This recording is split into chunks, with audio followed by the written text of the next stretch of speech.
according to your Andromedan sources, there are 22 races originally colonized the Earth. The first race being the Reptilians from Alpha Draconis. What was the nature of their colony? Well, they're Hyperborean. Basically, they're explorers, and they're also genetic engineers. They would just colonize. They would take samples. They would hang a flag and say, "This belongs to us," just like we did with the moon. You know, except we weren't the first ones there. Exactly what we've done. They were explorers, and they would just go to a place. They would see what was there. They would explore it. If there were minerals that they needed, if there were other life forms, organisms, whatever it was that they needed, they took, and then when it was done, they had enough, they moved on, and just kept exploring and expanding their realm of exploration or territory. And you said they were dumped here. Originally they were. They were dumped in Alpha Draconis. Nobody knows exactly where they came from, and my understanding is that even in their ancient history, they don't know exactly where they came from. But they were left in Alpha Draconis because that particular system offered them the highest probability of survival. And from there, they were able to create craft, space travel. I mean, they're magnificent in what they did, and they're to be commended for what they did. But the fact that they need to control and dominate and manipulate to the degree, sorry, I have a problem with that. And so does half of the other of the galaxy. That's just the way they are. They're the biggest bully. Nobody can beat them up or wipe them out, so therefore they have no motivation to change. So that's the space they hold. And, you know, the Andromedans actually consider them the ultimate warriors. You know, because we need to be free. We need to have our shackles that we've been put around us let go of, so that we can really evolve. And, you know, we have awesome potential. We really do. We have been, as a race, we have been through so much here.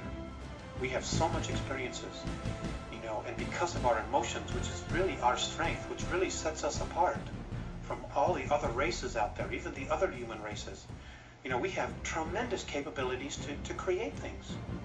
And, you know, but we need to get clear of what's real and what isn't. You know, we also need to get really clear about being able to create our own future, to create our own reality, and not have somebody say, well, that doesn't work for me, so you're going to have to do this. You know, play God and ruler over us. Andromedans tell you that the Alpha Draconans are here now. Where? There are 1,833 of them that have been living underground between 100 and 200 miles beneath the surface. They've been here, some of them have been here a long, long time. They have lifespans that are thousands of years. They're carnivorous.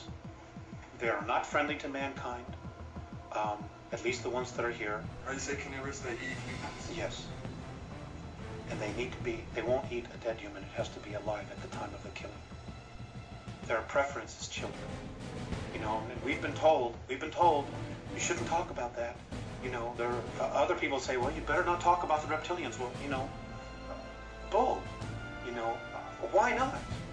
According to the Andromedans, they're responsible for 31,712 children disappearing in the last 25 years from the United States. These children were food. And I'm supposed to just shut up and not say anything about it because people don't want to hear it? That's tough. That's tough. You know, Westchester County, in the last 5 years, 3,000 children in Westchester County, New York, have vanished without a trace. Where are they going? Why are we allowing this to happen? And why should people want to stay in denial about it? Now, how are they able to do this? How are they able to? How are they able to do it? How are they able to come up out of this from underground and do it, or do they have? There are tunneling systems everywhere. They're being helped by the Greys, and also there are groups within the higher echelon that are actually helping them acquire this. So human beings are abducting the kids and giving them to the Greys, who in turn give them to the Alpha Draconans? That's right. That's part of the deal. They won't come up as long as we feed them down there. You understand? It's about human beings selling themselves out. The echelon attitude here, the needs of the few outweigh the needs of humanity. And sorry, that just isn't right. Aside from the carnivorous aspect to the Alpha Draconans, why else are they dangerous to humanity? Because they don't like us. And what are they willing to do with humanity? Eat us. Physical characteristics of the Alpha Draconians, what do they look like? They're ugly. I mean, they think we're ugly, too. You know, and I guess it's all a matter of perspective and belief system. In my belief system, and I'm only taking responsibility for me, they're ugly. They're anywhere from 7 to 22 feet tall. They can weigh up to 1,800 pounds. They're reptilian. The longer, the ones that have stubby tails, if you see one that has no tail, he's of the warrior class, or the worker class. The longer the tail, the higher their rank. When you see one with long tails, with winged appendages, he's considered royalty. Whenever you see one, you ought to just run like him. You shouldn't approach it. You shouldn't provoke it. Just get the hell out of its way. Just get out of its way. Just run. It is not something where man-to-man combat you're going to be able to deal with, because they apparently have the strength of 12, 15 men. They're incredibly quick. They're incredibly psychic. They know what you're going to do before you do it. And you know, if they get here in mass, we got real problems. Real problems.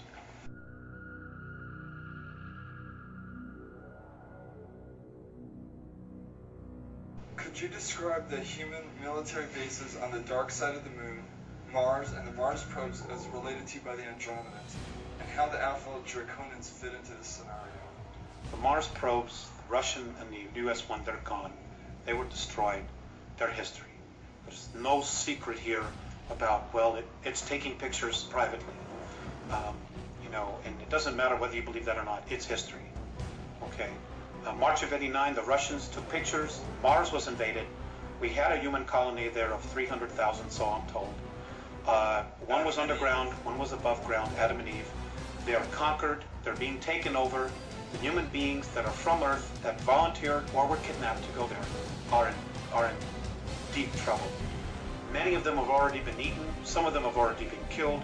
There is nothing we can do here as a race to help them. So Mars was conquered by the Alpha Draconians? That's right. They came in there. There's 100,000 of them there. They have approximately 2,111 scout craft there. They're in an area underground that is 64 square miles, known on Mars as the area of Tempe Terra. That's where their base is. It's an ancient base that they had. It's over 1 million years old, and the last time it was in full bloom was 317,000 years ago. Now, if we begin to train all our telescopes on that, are we going to be able to see activity going on there? I suppose that we would. I have a feeling that they already are seeing incredible amounts of activity, but they're not allowed to say it. They're just not allowed to say it. Nor, who's going to want to jeopardize going to jail, being ridiculed, being fired, giving up everything they have to come up and say, well, I'm an astronomer, and I was looking at Mars, and I saw alien craft, and I know there's a base there, and it's being conquered by reptilian aliens. Who's going to have the guts to come up and say it? Nobody in the power elite. Nobody wants to blow their mortgage. But somebody's going to have to, right? Well, yes. But eventually, it's going to be too late by the time they do it. Is that what you're thinking? Yes. And so, and that's exactly what the Andromedans are thinking. You see, you know, there are people probably saying, well, God, why don't they just come down and save us? There's a lot to that. Number one, if we're rescued, we don't permanently evolve ourselves. Number two, we won't take responsibility. If something goes wrong, we can always blame it on them. Number three, it doesn't just change our reality, it changes their reality as well. Number four, the Andromedans and most of the other benevolent races, they don't want to have to come down here and babysit us. That's not their job. It's not their job at all.